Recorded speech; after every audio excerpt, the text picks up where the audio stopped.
Nous allons tourner dans la parole de Dieu, si vous avez vos Bibles avec vous, et nous allons aller dans Exode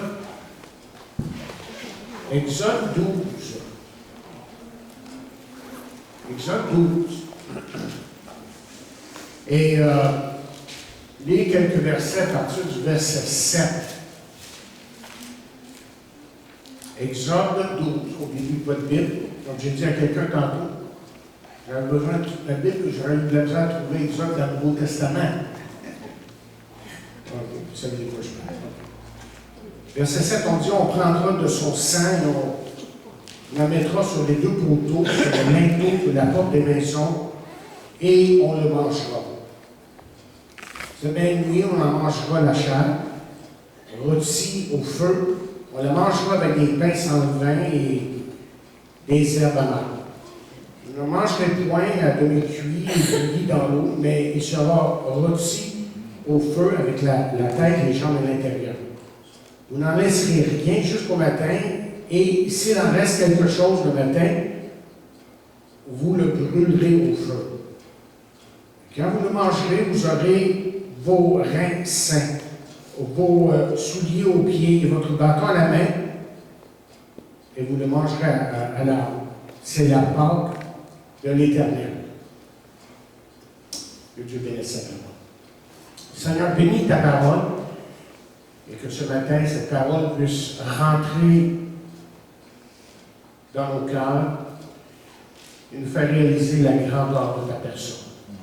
Nous avons besoin que tu nous parles. Je prie dans le nom de Jésus que tu le fasses par ton Saint-Esprit. Amen. Amen. Amen. Vous savez, c'est surtout en méditant, en lisant ce passage, mais c'est surtout en méditant le verset 11 que la pensée m'est venue pour ce message. J'ai lu ce verset et je me suis dit, Seigneur, qu'est-ce que tu es en train de me dire? Je me pose souvent, comme j'ai dit à l'école du dimanche, souvent cette question-là. Qu'est-ce que tu es en train de me dire à travers ces paroles-là? Et en relisant le contexte, j'ai tout à coup compris que le message était clair ici. Le message est le suivant. Êtes-vous prêts? Ici, Dieu demandait à son peuple, qui était encore en Égypte, d'être prêt. Et ce que nous savons, et sans aller dans les détails, c'est que ceux qui n'étaient pas prêts ont perdu le premier. Donc la question se pose à chacun de nous ce matin. Ça doit être un message qui est actuel. La question est, êtes-vous prêts? Parce que vous voyez, la vie nous présente ses joies, ses pièges et ses combats. Et Jésus, par exemple, en était un exemple parfait. Il y avait la joie, par exemple, entourant sa naissance. Voyez les bergers, voyez les mages et les anges qui chantent sa gloire. Puis, à l'âge de 30 ans, une lutte sans merci a commencé. Vous voyez les étapes qui se déroulent dans cette lutte. On en a parlé encore une fois à l'école du dimanche. Il y a eu l'attaque de Satan dans le désert, et les attaques continues des religieux, l'incrédulité de ses bien-aimés, de ceux qui lui étaient très proches. À certains moments, il était tout à fait incrédule, et évidemment, il y a eu la lutte de la croix. Ce qu'on doit comprendre, c'est que Jésus a lutté contre les mêmes choses que vous et moi avons rencontrées, que nous rencontrons chaque jour. Et Jésus a tout rencontré ces choses-là durant son ministère, durant sa vie, mais encore plus, évidemment. Mais disons ce matin que c'est à la croix que Jésus a vécu son vrai calvaire, au calvaire de Golgotha. Mais ce qui est étonnant, ce qui est tout à fait frappant de sa vie et de sa mort, c'est que Jésus savait exactement sa destinée. Et que sa destinée était inévitable. C'est ça qui allait lui arriver. Parce qu'il dit dans Jean 10, verset 17, le Père même, parce que je donne ma vie afin de la reprendre. Personne ne me l'autre, dit-il, mais je la donne de moi-même. j'ai le pouvoir de la donner, j'ai le pouvoir de la reprendre. Tel est l'ordre que j'ai reçu de mon Père. Mais peut-être que la question qui se pose à notre esprit, à votre esprit ce matin, c'est pourquoi ne s'est-il pas arrêté en route? Il aurait peut-être pu changer d'idée, il aurait peut-être pu faire ça, mais dire je ne veux plus rien savoir. Pourquoi est-ce qu'il ne s'est pas arrêté en route? C'est parce que, chers amis, Jésus était prêt. Jésus était prêt. Et l'épître de Pierre, vous savez, est la lettre de souffrance, ou de la souffrance. C'est pour ça que Pierre va dire ceci à un moment donné. Il dit, bien-aimés par des chrétiens ici, il dit, ne soyez pas surpris, comme toutes choses étranges qui vous arrivent de la fournaise qui est au milieu de vous, où vous éprouvez, soyez pas surpris de ça. Mais l'apôtre aussi nous partage que Dieu, à travers toutes ces choses, pourvoit à tous nos moments de lutte spirituelle. Dieu a pourvu à tout. Et c'est pour ça qu'il va dire, comme sa divine puissance. Où est cette divine puissance-là?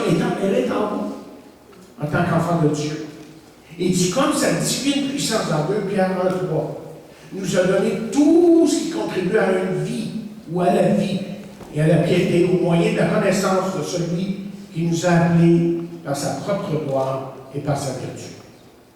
Et puis, il va encore plus loin dans son épître parce qu'il va répondre au pourquoi des épreuves. On a regardé un peu dans Jacques, justement, dans notre école du dimanche, et lui, il va répondre de cette façon, comme suit. Il va dire c'est pourquoi vous êtes remplis de joie, même si toutes sortes de difficultés doivent, dit-il, vous rendre tristes pendant un peu de temps. Il dit ces difficultés, vos épreuves, autrement dit, servent à montrer la qualité de votre foi. L'or peut s'abîmer, pourtant on le met dans le feu pour voir s'il est pur. C'est pareil pour votre foi. Elle est plus précieuse que l'or, mais elle est aussi mise à l'épreuve. Alors, quand Jésus-Christ apparaîtra, vous recevrez honneur, gloire, louange à cause de la qualité de votre foi, tirée de la parole de vie. Et remarquez les premières paroles dans le verset que je viens de lire. Il dit, c'est pourquoi vous êtes remplis de joie. Dans Louis II, c'est ce qui fait votre joie, je ne me trompe pas. Et c'est très important qu'on comprenne ce qu'il est en train de dire ici. Et vous savez pourquoi? Je vais vous dire pourquoi. Parce qu'il y a un mensonge qui circule dans l'Église de Jésus-Christ. Et ce mensonge est le suivant. Parce qu'un enfant de Dieu est éprouvé, il doit nécessairement être triste. Parce qu'un enfant de Dieu est éprouvé, il doit nécessairement être triste. Et le grand problème avec beaucoup de chrétiens, c'est qu'on a cessé de lutter, on a cessé de battre. Et on voudrait que tout soit facile. Et notre société, justement, prône la facilité. Le faux évangile qu'on entend souvent à la télévision prône la même chose. Ça va être facile. Tu viens de Jésus, tu vas être riche, tu vas être en santé tout le temps. Tu n'auras jamais d'épreuve. Pas vrai, ça. C'est pas dans la Bible, en tout cas. Laissons la parole de Dieu parler pour elle-même. Lorsqu'on lit dans Jean 6:12, parole vivante, qui dit ce n'est pas seulement de notre combat à nous qu'il s'agit. Nous n'avons pas à lutter uniquement contre notre nature terrestre, ni contre les simples ennemis, mais contre les puissances occultes. C'est fort, ça, là. Contre une organisation spirituelle satanique, contre les dictateurs invisibles qui, dans les ténèbres, veulent contrôler et régir notre monde, contre les légions des esprits démoniaques dans l'espace surnaturel, véritable agent du quartier général du mal. Bon, c'est très bien écrit par M. Kewan qui a fait cette traduction-là. Intéressant. Mais il y a un autre verset qui dit comme suit, il dit, mais c'est une règle générale, tous ceux qui sont décidés à mener une vie d'attachement à Dieu, une vie, ceux qui veulent vivre pieusement dans Louis II. tous ceux qui sont destinés à mener une vie d'attachement à Dieu dans la communion avec Jésus-Christ connaîtront toujours la joie et la paix et ça va tout aller bien. Oh, j'ai mal lu, excusez. Vous avez remarqué que j'ai mal lu. La persécution. Hein? Je vais persécuter? Oui. Mais, il faut aller plus loin. Vous savez, quand on parle d'un sujet important dans la Bible, il ne faut pas juste regarder un texte, il faut regarder l'ensemble de la Bible pour voir tout le portrait de la chose, pour comprendre le conseil de Dieu sur le sujet. Et il y a différentes façons de le voir, et là on met ça ensemble. On comprend que Jésus, à travers tout ça, lui a dit ceci. Il a dit qu'on peut être dans la joie malgré nos épreuves. Lorsqu'il dit, ils sont heureux ceux qu'on fait souffrir parce qu'ils obéissent à Dieu. Oui, le royaume des cieux est à eux. Vous êtes heureux. Vous êtes heureux quand on vous insulte, quand on vous fait souffrir, quand on dit contre vous toutes sortes de mauvaises paroles et de mensonges à cause de moi. Vous êtes heureux. Wow. Mais pour être dans la joie et la reconnaissance, moi je vous propose ce matin ceci, et c'est le thème de ce message, c'est que vous devez être prêts. Mais vous dites, mais prêt pourquoi exactement? Et c'est ça qu'on va découvrir ensemble. Premièrement, il faut être prêt à marcher pour Dieu. Marcher pour Dieu, être prêt à marcher pour Dieu. Et dans Éphésiens 5, nous lisons verset 8, autrefois, vous étiez ténèbres, et maintenant vous êtes lumière dans le Seigneur. Marchez comme des enfants de lumière, car le fruit de la lumière consiste en toutes sortes de bonté, justice et de vérité. Et la Bible, la parole de Dieu, nous donne multiples exemples d'hommes et de femmes qui ont marché avec Dieu et pour Dieu. Il y a tellement d'exemples, mais laissez-moi vous donner quelques-uns. Abraham, le père de la foi. Ensuite, il y a eu Joseph qui avait l'esprit de pardon, qui savait vraiment pardonner. Et il y a eu Moïse, l'ami de Dieu. Il y a eu David, l'homme selon le cœur de Dieu. Pas parfait, mais selon le cœur de Dieu. Daniel, l'homme sans compromis. Et là, j'ai dit, les hommes et les femmes, il faut bien que je mette une femme à quelque part. Je n'ai pas mentionné femme, mais il y a Marie. Marie, la mère de Jésus. Une femme extrêmement pieuse. Une femme de Dieu, sans aucun doute. Mais en regardant leur vie, en étudiant ça cette semaine, j'ai découvert qu'il y avait 4 éléments dans leur vie qui fait qu'ils ont vraiment marché avec Dieu. Et la première chose que j'ai remarquée, c'est la bénédiction. Autrement dit, leur vie à chacune de ces personnes-là que j'ai mentionnées, et il y en aurait des douzaines et des douzaines à mentionner, évidemment, mais leur vie était marquée par la présence de Dieu. Et ils ont été bénis de Dieu. Mais ils ont béni les autres aussi. Pas seulement s'ils ont été bénis de Dieu, mais ils ont été une bénédiction vers les autres. Ça, c'est ce qui caractérisait ces gens-là. La bénédiction, on pourrait dire, était sur leur vie. Et ensuite, le deuxième élément que je trouve dans la vie de la plupart de ces gens-là, c'est le combat. Et ils ont lutté durement. Et quelques-uns ont passé même des années en prison. Entre autres, Joseph et Daniel, évidemment. Le troisième élément que je trouve dans la vie de ces gens-là, c'est la persévérance.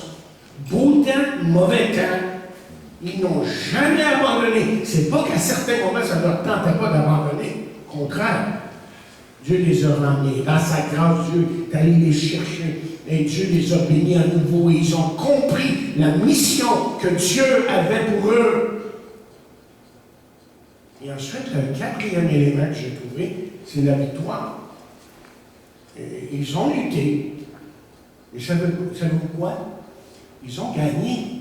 Ils ont gagné parce qu'ils étaient prêts. Ils avaient les yeux fixés sur Jésus. Et c'est ça qui fait la différence dans nos vies. Paul a posé une question extrêmement importante aux chrétiens de la Galatie à un moment donné. Je pense que Paul était peut-être quelque peu découragé. Oui, Paul, il n'avait pas toujours le sourire aux lèvres. Je pense qu'il y a des moments où il pleurait. Je pense qu'il y a des moments où il était vraiment triste intérieurement. Il le dit de différentes façons. Mais là, il dit à un moment donné à ses chrétiens en Galatie, il dit, vous courriez bien. Mais qui vous a arrêté pour vous empêcher d'obéir à la vérité? Pouvez-vous spécifiquement aller dans votre vie et dire, hey, c'est ça mon problème, et c'est ça que je dois régler? Regardez votre cœur ce matin. C'est possible que vous n'avez pas donné de passe-partout à Dieu dans votre vie, dans tous les domaines de votre vie. Parce que vous voyez, la façon qu'on doit marcher avec Dieu. Et la Bible nous dit que la seule façon de marcher pour Dieu et avec Dieu est la suivante. Écoutez bien ce que Jésus dit. Les Juifs savaient très bien. Jésus a dit, tu aimeras le Seigneur ton Dieu de tout ton cœur, de tout ton être, de toute ta pensée, de toutes tes forces. Ça se résume là. Si tu aimes Dieu comme ça, tu vas être capable de marcher avec lui et pour lui. Et moins que ça, tu es un perdant. Amen. Tout simple que ça. Et ça parle autant à moi que n'importe qui. En train de pointer le doigt à personne. Ça parle à moi autant. Mais deuxièmement, êtes-vous prêt à investir dans le royaume de Dieu? Vous savez, le royaume de Dieu est ici ce matin, dans le cœur de ceux qui ont vraiment fait confiance à Jésus-Christ comme Sauveur et Seigneur. Mais je dirais aussi que le royaume de Dieu là, est là où la bonne nouvelle est annoncée. Alors je vous pose la question, je me pose la question, êtes-vous prêt à investir dans le royaume de Dieu? Vous savez, un homme d'affaires va investir, je dirais, 3 choses.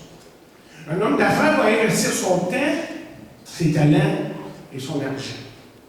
En ce qui a trait à son temps, par exemple, lui, parce qu'il veut tellement réussir, il ne comptera pas les heures qu'il va mettre dans son travail. Il ne comptera pas.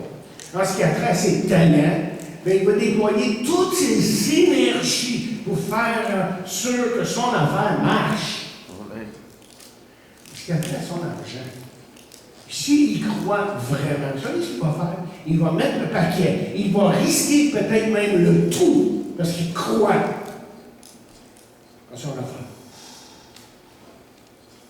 Posez-vous la question sur la tête. Qu'as-tu à Dieu en ce qui a trait au temps, les talents et ton argent? Est-ce que tu peux dire vraiment que Dieu prend plaisir dans ce que tu fais, dans ce que tu lui offres? Encore une fois, en ce qui a trait à votre temps, c'est sûr que cette Église ici a besoin de gens qui sont prêts à donner leur temps. On a besoin de chacun de vous. C'est sûr que vous pouvez aller dans une autre Église où tout est fait. Bon, merci, j'écoute, je parle, pas oublié. Mais c'est pas ça ici. Ici, là, on a besoin de chacun de vous. Si on veut établir une Église forte, vibrante, ici au centre-ville, il va falloir que chacun de nous s'implique dans ça. Ça devient extrêmement difficile. Extrêmement difficile. En ce qui a trait à vos talents, l'Église, n'importe quelle Église locale, pas juste la nôtre, je ne parle pas juste de la nôtre, elle a besoin de personnes qui, dans la joie, oui, dans la joie, vont utiliser leurs dons, les talents que Dieu leur a donnés pour le bien commun. Pas pour moi, mais donc pour les autres.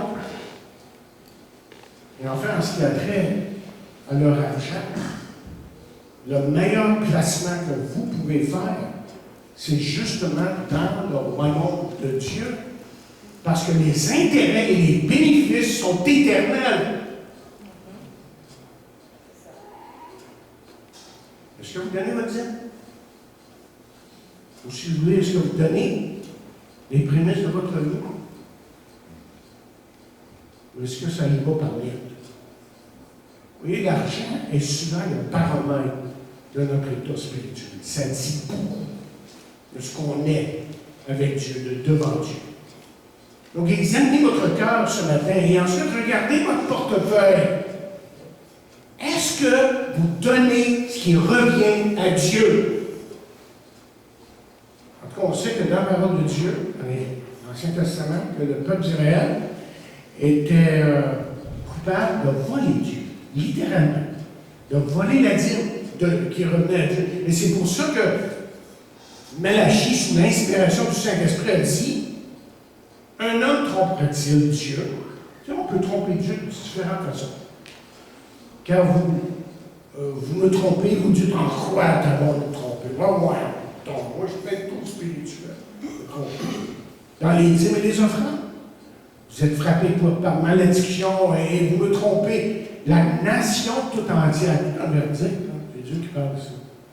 Apportez à la maison du trésor toutes les dîmes, afin qu'il y ait de la nourriture dans ma maison. Mettez-moi à l'épreuve, de la sorte à l'épreuve, dit l'Éternel des armées, et vous verrez si je n'ouvre pas pour vous les écluses des cieux, et si je ne réponds pas sur vous la bénédiction. En quoi? C'est ça, en abondance. En abondance. Vous savez, les calculs sont faits, hein? J'ai fouillé un petit peu cette semaine, et je me suis dit, qu'est-ce que le peuple de Dieu, je parle en général, donne à Dieu?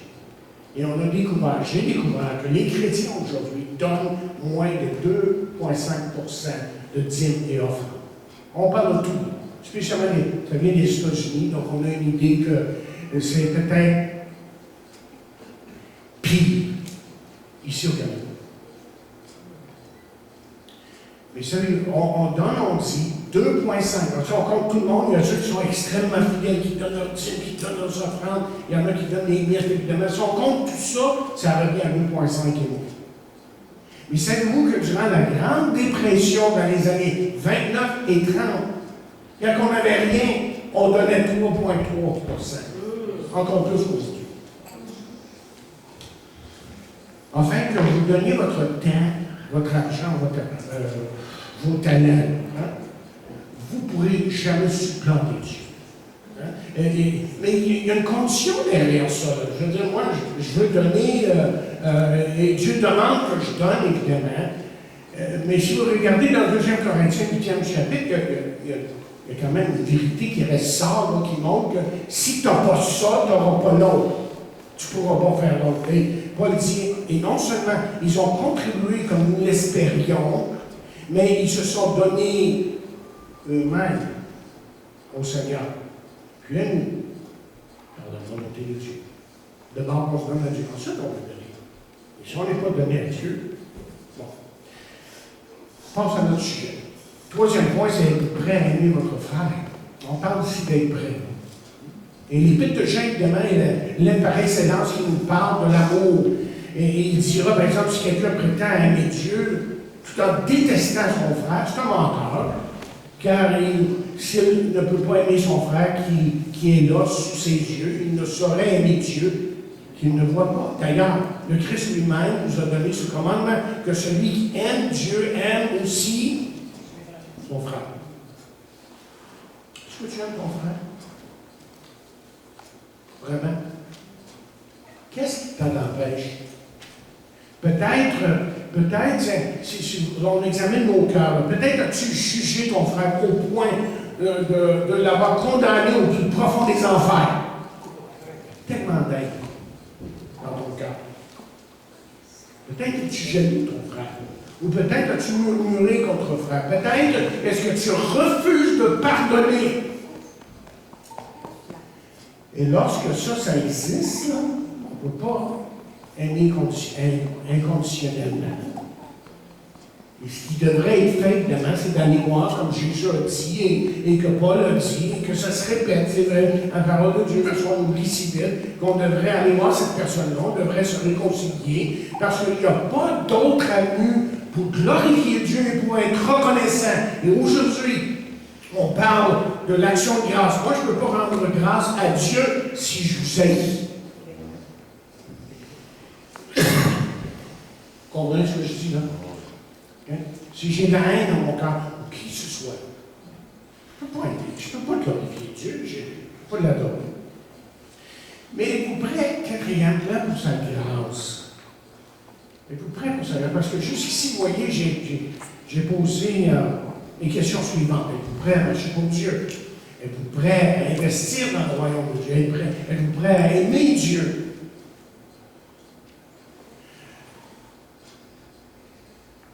Comment est-ce qu'on dit, là? Soyons vrais ce matin. Soyons transparents. Si ce matin, nous examinions nos cœurs et nos manquements dans les domaines que j'ai énumérés, là, je pense qu'on aurait tous honte quelque part. On aurait tous honte. Et heureusement qu'il y a la grâce de Dieu.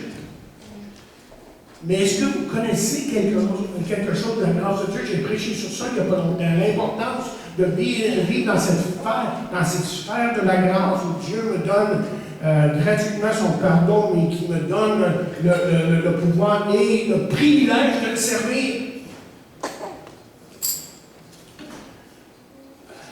Admettons-le, on a tous des manquements et on se sent un peu coupable.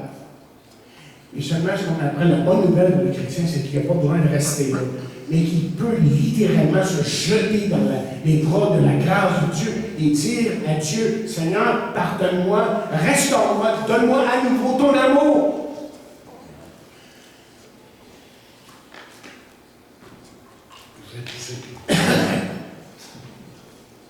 C'est vrai?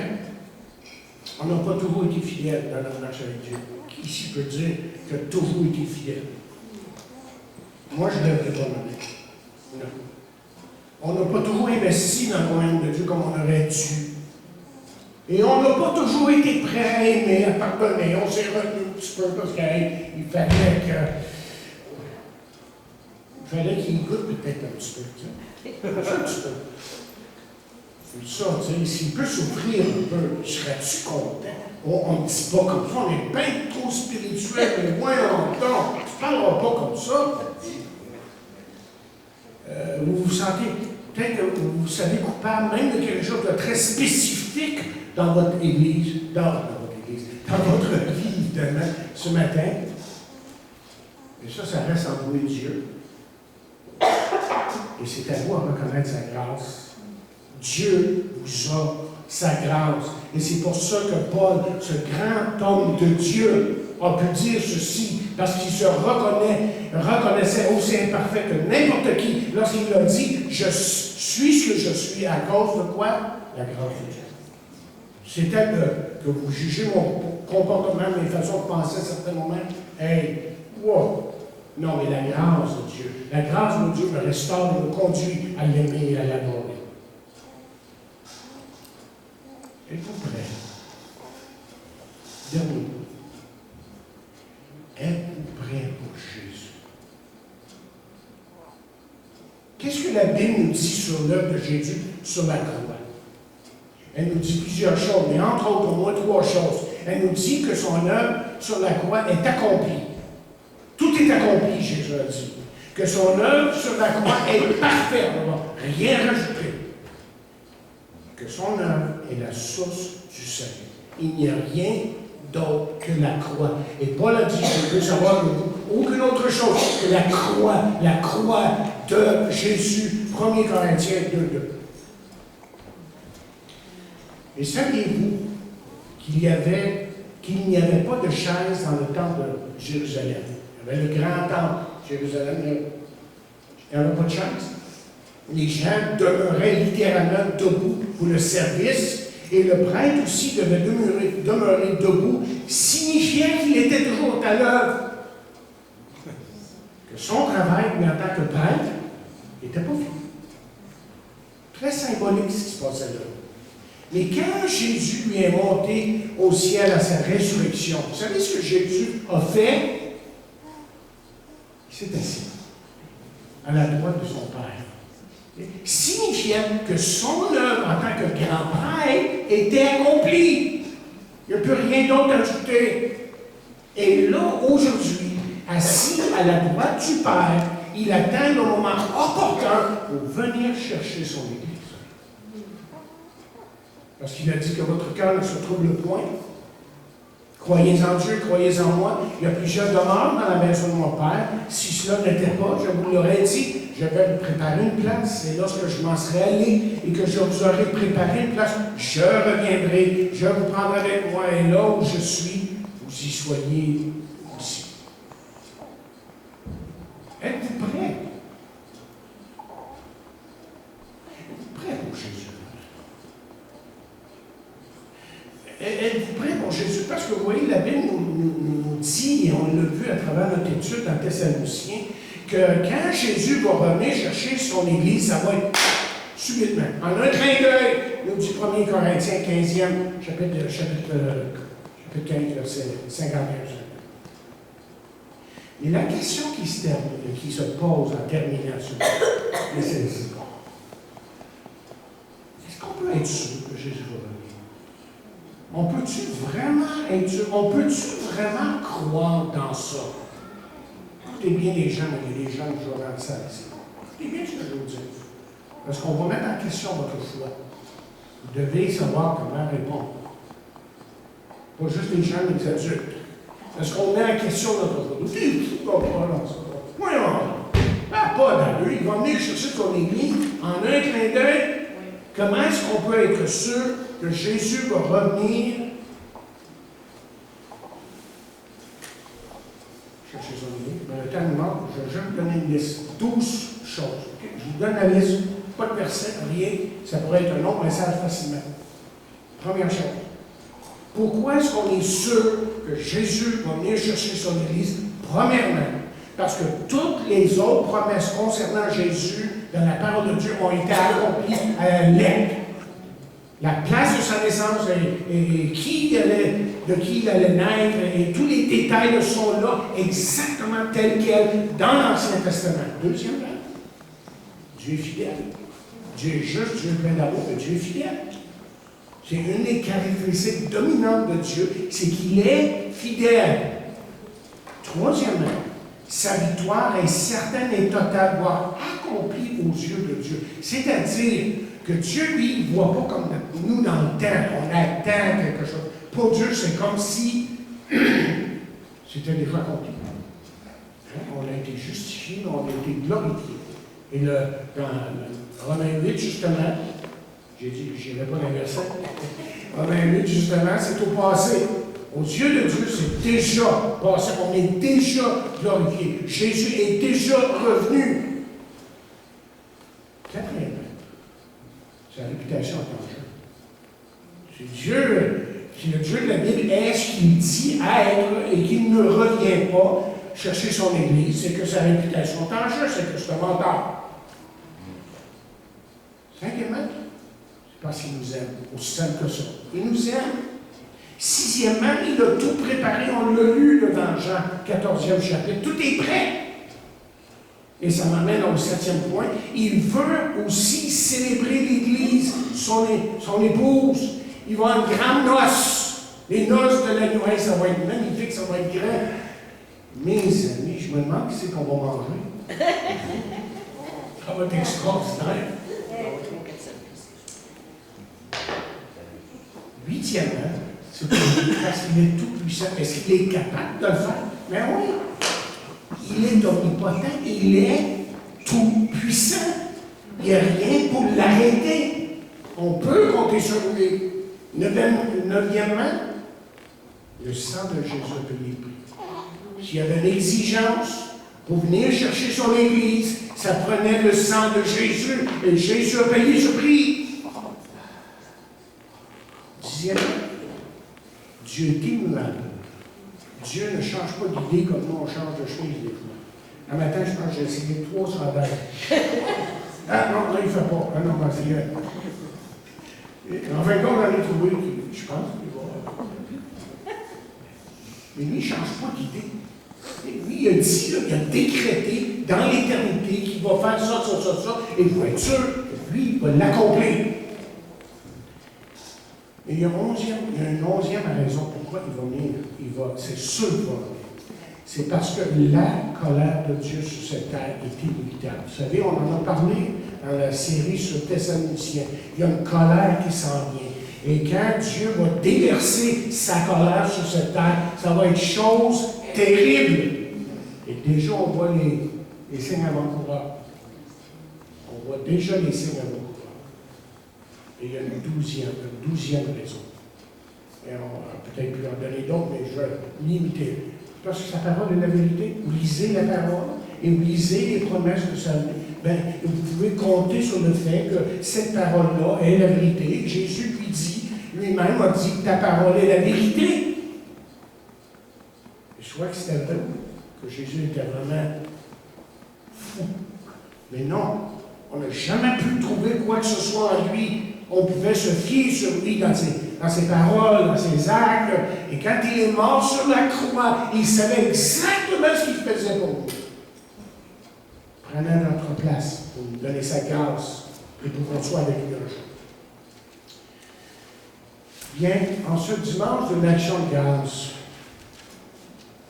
je pense qu'on doit être prêt. Je pense qu'on doit être prêt. Parce que vous voyez, c'est lorsque vous êtes prêt devant Dieu que vous pouvez le glorifier, que vous pouvez vraiment adorer Dieu et le remercier pour tous ses bienfaits. Quand on est dans la position où on devrait être avec Dieu, là, on dit, Seigneur, merci. Ça nous humilie, une manière de parler dans le sens de comprendre que je ne mérite pas ça. Je ne mérite pas qu'il me pardonne. Je suis tellement tout croche à certains moments, mais lui-même, et lui continue son œuvre en moi, malgré moi à certains moments. Mais en même temps, je termine en disant ceci. N'essayez pas ça tout seul. Laissez le Saint-Esprit agir dans votre vie aujourd'hui, ce matin-là. Laissez-le transformer votre vie. Pas juste ce matin, mais tous les jours. Dites-lui, Seigneur, change ma vie. J'ai besoin de changer. Je ne peux pas le faire moi-même. Mais toi, tu peux le faire. Parce que lui seul a un droit sur votre vie. Lui seul a un droit sur votre vie. Et que Dieu bénisse sa parole.